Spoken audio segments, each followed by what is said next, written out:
ഇന്നെൻ്റെ ഒ പിയിൽ ഒരു അമ്മ ഒരു 13 വയസ്സുള്ള മോളെയും കൊണ്ട് വന്നു.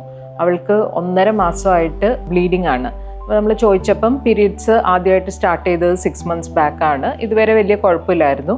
ഇപ്പം 1.5 മാസമായിട്ട് കണ്ടിന്യൂസ് ആയിട്ട് ബ്ലീഡിംഗ് ആണ്.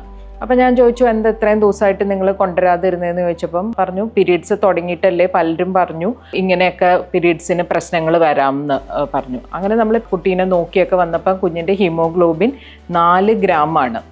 അപ്പോൾ ഈ അമ്മ പറഞ്ഞതിൽ 2 കാര്യങ്ങൾ ഉണ്ട്. ഒന്ന് ശരിയാണ്, നമ്മൾ പീരീഡ്സ് തുടങ്ങിയിട്ട് ഫസ്റ്റ് 1 to 2 years ഉണ്ടാവുന്ന പീരീഡ്സ് ഓവുലേഷൻ നടന്നിട്ടുണ്ടാവണം എന്നുള്ളതല്ല. ചില പീരീഡ്സിന് വ്യത്യാസങ്ങൾ വരാം. പീരീഡ്സ് ചിലപ്പോൾ കറക്റ്റായിട്ട് വരില്ല, വൈകി വരാം, അടുപ്പിച്ച് വരാം, കൂടുതൽ ദിവസം നിൽക്കാം, കുറവായിട്ട് വരാം. അങ്ങനത്തെ എന്ത് ചേഞ്ചസ് വേണമെങ്കിലും വരാം. നമ്മൾ എനോവുലേറ്ററി പീരീഡ്സ് എന്ന് പറയും.